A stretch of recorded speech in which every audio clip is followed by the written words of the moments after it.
We're now going to go through the winterization process for drain down of the swimming pool.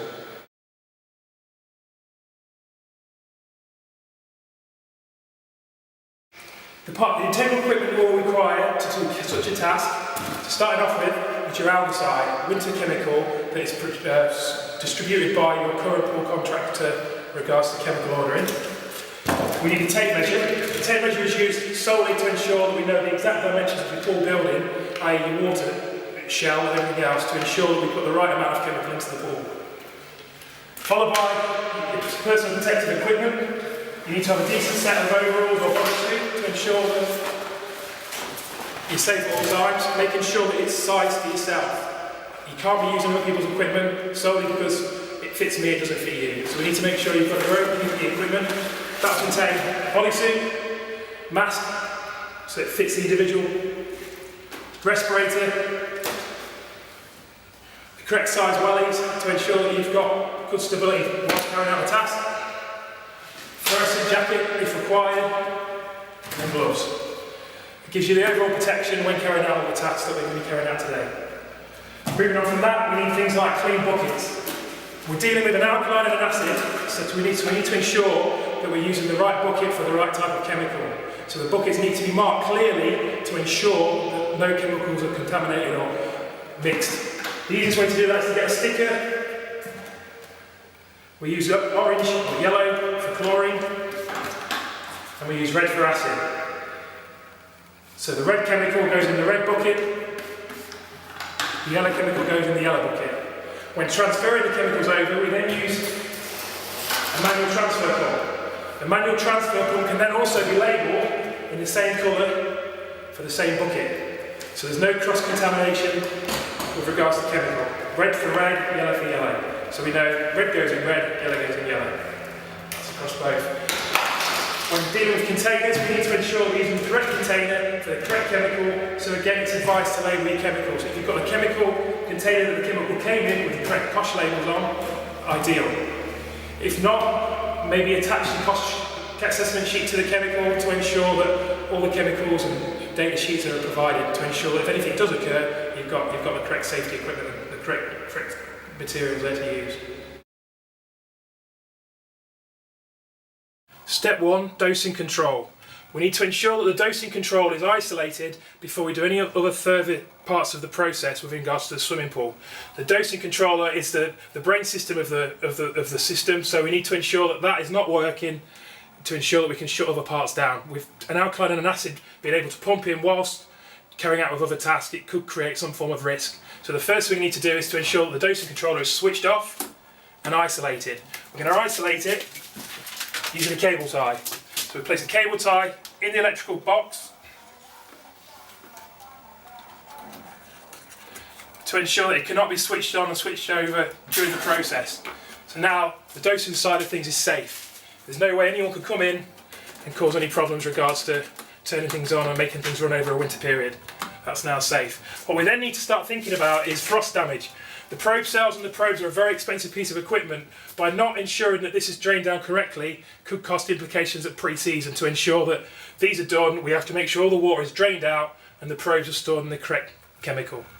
So we're going to start off by doing this, ensuring that all the valves are open, removing the nipples from the bottom of the dosing unit, so water can then start running freely out of the control, making sure things like wide strainers are undone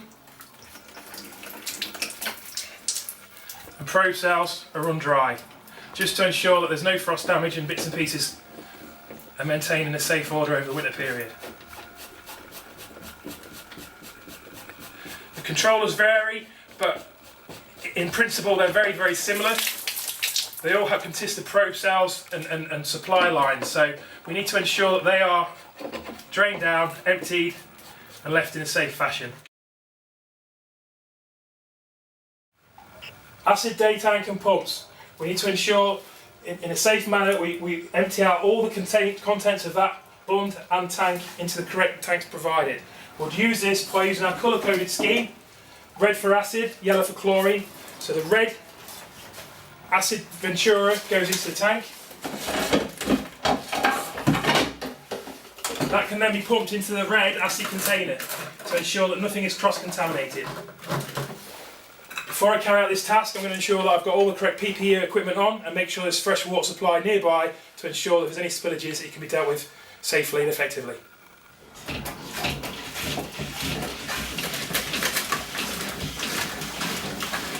Right, once your 2 chemicals are removed from your day tanks, you need to ensure there's no contaminants around the day tanks and the pumps and everything else are lubricated and clean. Things like chlorine on pumps over winter periods, it will reduce the lifespan of pumps, cause problems with electrics, so we need to ensure that everything is fresh, cleaned, wiped down and sprayed. Before we start this process, we need to ensure that we've got 2 buckets, again segregated, one for acid, one for chlorine. We cannot afford to mix 2 chemicals together because we will create a mustard gas. Also within the buckets, if you're available, a red cloth for acid, yellow cloth for chlorine, or just some way of being able to identify the 2 buckets so they never ever cross and get contaminated. On completion of stage 2, once all the day tanks, ponds, all the chemicals in the correct container, you need to safely lift up, bring the chemical around alternately to the pool side, ready to pour your existing chemical into the pool to ensure that the water is kept of the highest standard over the winter months. The first chemical we're going to apply is the acid. The acid then creates a more effective chlorine. Obviously, the lower you down your pH chart, the more effective the acid is, which gives you a better disinfectant. We will pour that evenly around the pool shell. We will then leave it for at least a turnover. Depending on your pool size and your procedure, a turnover is between 2 to 4 hours. After that period of time, we will then ensure that the chlorine is installed. After the 2 to 4 hours turnover time, we're then going to ensure that the chlorine is placed into the pool, again evenly around the channel of the pool, for at least 2 to 4 hours again, a whole turnover before we move to stage 3.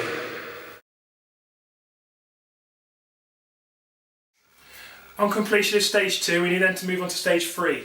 Prior to commencement of stage 3, we need to ensure that boilers are isolated and switched off. This needs to be done 15-20 minutes prior to the backwash to ensure that the boilers are cooled down and it's not going to create any sort of damage to the boiler system prior to backwash. We're going to isolate the boiler controls. Once that is done and they've been left for a period of time, we can then carry out a backwash.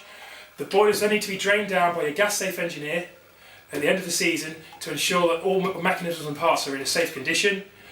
Pre-season, prior to commencement, we need to ensure that these are inspected and serviced by a gas safe engineer.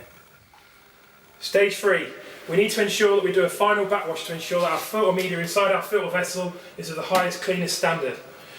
Prior to backwash, we're going to ensure that all the chemicals drained from day tanks are added to the pool in the correct, safe, effective way.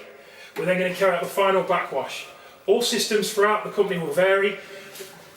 Some valves are different, some valves have one valve, so generically you need to follow your on-site pool plant procedure in regards to backwash.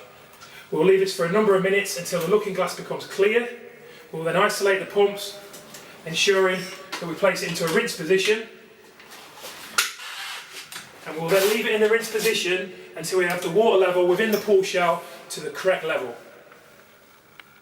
On completion of backwash, we need to ensure the water level is dropped to a safe standard or safe level, 4 to 5 inches below skin level.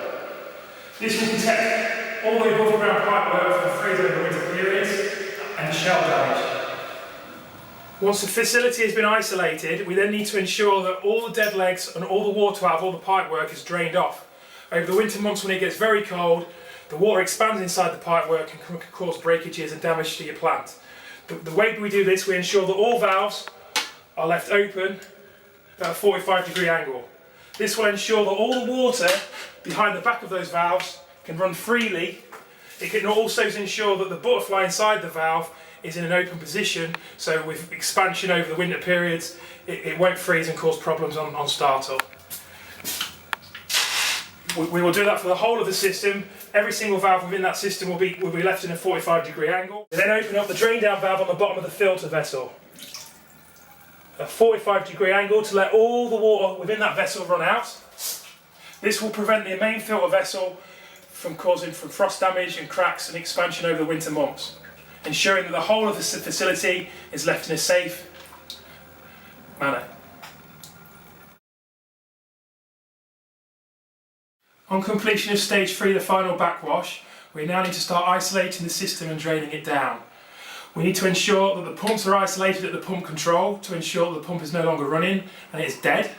We then need to ensure that any valves above pool level remain open, half-half. Any valves below pool level are shut to ensure that the pool water cannot escape into open areas. We're then going to remove the lid on the top of the pump, clean and silicone, store in a dry place. We're then going to remove the strainer basket, clean the strainer basket out, and relocate. To drain the water out of the pump manifold, we then need to undo the drain down bolt on the plastic pumps, usually on the front of the underbelly of the pump. On a cast iron pump, it's usually underneath. We unscrew that until the water runs out of the pump. We then place that into our clean strainer basket for safekeeping. If everyone does this exactly the same principle and exactly the same way, we'll always know exactly where the drain down bolts are. We'll ensure the pump is well lubricated and dry using a silicone spray. Making sure all mechanical parts are lubricated. It also stops the moisture, as spoken about before. And loosely applying the lid, just ensuring that the pump's got plenty of ventilation over the winter months to prevent any corrosion or frost damage. On completion of pump drain down, we then need to ensure that we have our engineer booked out pre-season to ensure that all pumps, mechanical parts, windings are serviced.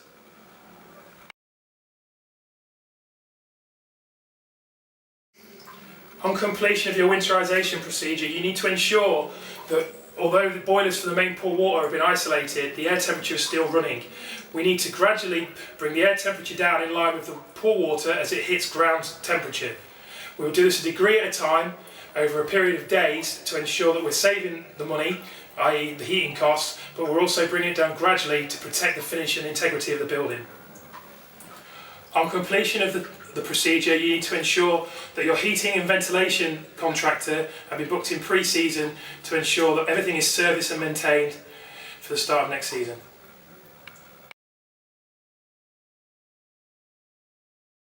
On completion of the procedure, we need to ensure that the pool is left in an inviting and appealing environment for the people that are still walking around the venues and selling.